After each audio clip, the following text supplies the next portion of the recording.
17 things to remember when dealing with the police.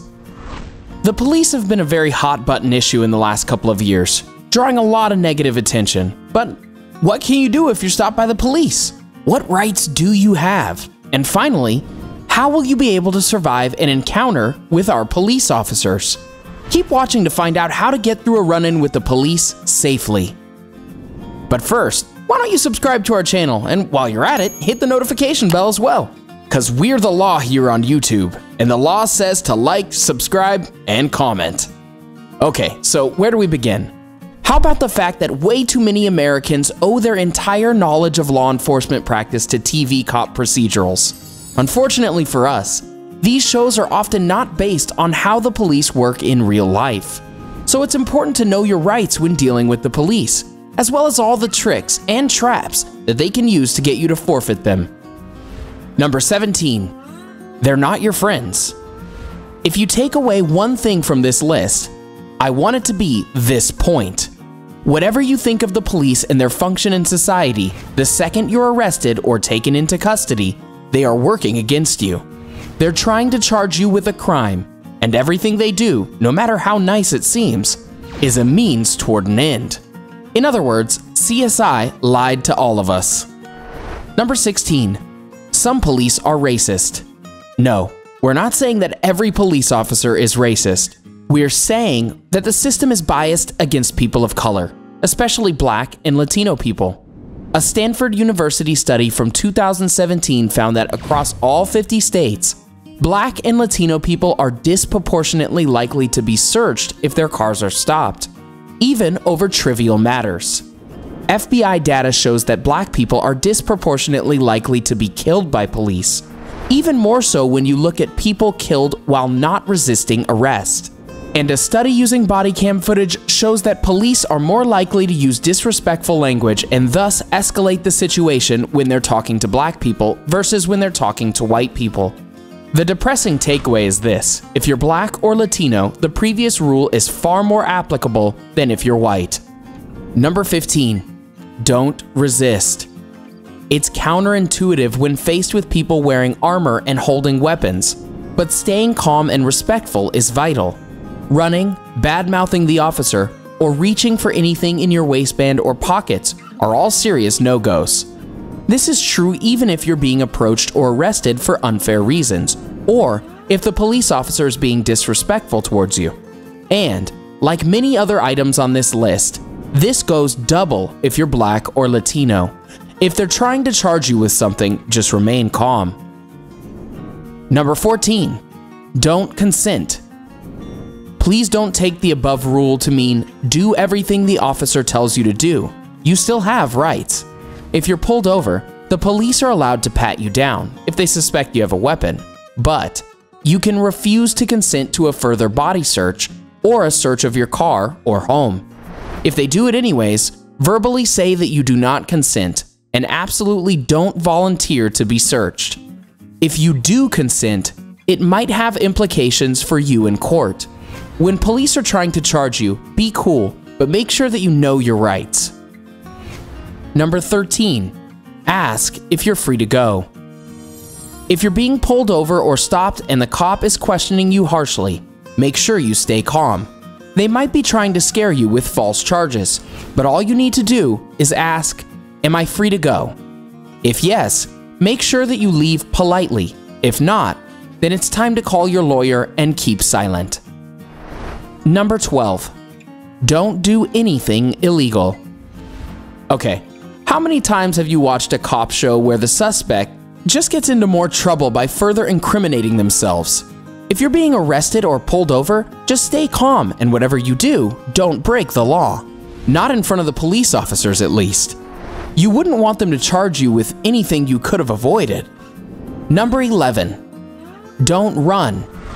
Once again, this might seem like an obvious one, but attempting to escape the police is never the right thing to do. Running will only just make the officers more suspicious of you. But it'll also make the judge you eventually face very cranky. If you're pulled over, just cooperate. Don't freak out and know your rights. They can't charge you with evading arrest if you stand stoic. Number 10, Don't touch cops. This rule cannot be stressed enough, so we'll say it again. Don't touch cops. Not only is it a felony, but if the police are truly suspicious of you, then you could get yourself hurt. Remember, these guys carry tasers and guns, and they aren't afraid to use them on anyone who threatens their well-being.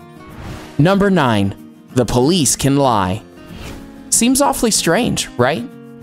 The people who are supposed to be protecting us can lie right to our faces. They can lie to you when they've stopped you. They can lie to you when you're being interrogated. They can lie to you about evidence. They can lie that you failed a polygraph test. They can lie to you about having an eyewitness.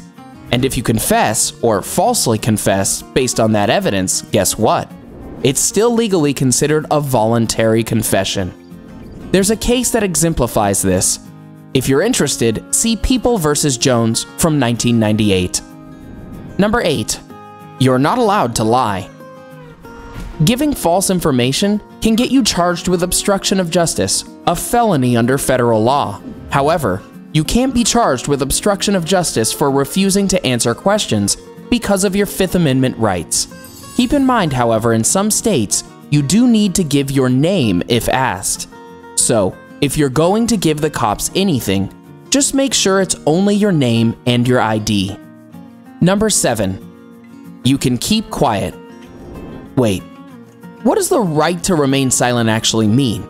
You can't be punished for refusing to answer questions, even if the police imply that you will, or that things will be easier on you if you cooperate. Believe it or not, refusing to make a self-incriminating statement is way more likely to be helpful to your case than cooperating with the police. The police should give you a verbal Miranda warning to remind you of that right, but they may neglect to do so. Just so you know, the Miranda warning is the thing that they do that includes the words, "You have the right to remain silent." Just say that you're exercising that right to remain silent and nothing else. Number 6, they can still question you. Here's the thing though. The right to remain silent doesn't mean that the police need to stop questioning you after you've said you're exercising it. It just means that you don't have to answer their questions. Sometimes, police officers will ask you questions after you've already said you're going to stay silent. It's a clever and legal trick to get people to keep talking. Don't fall for it. Just see if you can get a lawyer and then stop talking. Number 5, ask for a lawyer. Hiring a lawyer doesn't make you look guilty. If you're an American, you have the constitutional right to a lawyer, and you should definitely take it, whether you're innocent or guilty. Remember, the police aren't your friends right now, and it's good to have someone on your side with as much experience with the law as they have. Number 4, use a public defender. The bad news is that hiring a lawyer is expensive. The good news? A lot more people than you think are eligible for a public defender. Depending on the regulations in your state, you may be able to apply for a public defender, even if you have a full-time job and are reasonably financially stable. Number 3, there's no off the record. They might have turned off the tape recorder. They may have assured you that you aren't on the record. None of that is true. After you're in custody, literally anything you say, whether it's spoken to a police officer or a visitor or a fellow prisoner, can be recorded and used against you. There's one exception. You can't be recorded while talking to your lawyer. Number 2, what do you do if your rights are violated? If you feel you've been deprived of your civil liberties in an encounter with the police and you want justice, make sure to write down the details of your encounter as soon as possible so that you remember everything. Getting in touch with your state's chapter of the American Civil Liberties Union, the ACLU, can help you figure out what to do next, and if you actually have a winnable case. If you do, you can file a police misconduct report. Number 1, report misconduct. Remember, there are places you can go if you felt at all harassed by a police officer. The best way to get rid of all the bad eggs in the police department is to root them out one by one. And even though snitches get stitches, is it alright to snitch if you're snitching on the police? Huh, food for thought. Let's put all jokes aside for a second. The purpose of this article isn't to paint the police as monsters, but rather to keep you informed about some of the tricks they may try to pull on you. Also, it's an exercise to make sure you know your rights. There's a lot of prejudice in this world, and the police, even though we hold them to a higher standard, are also human.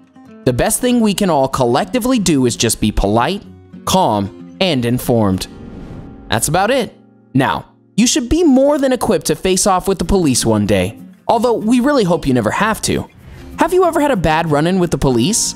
Tell us about it in the comment section below. Enjoyed this video? Hit the like button and share with your friends. Also, subscribe to our channel for more videos like this. Thanks for watching.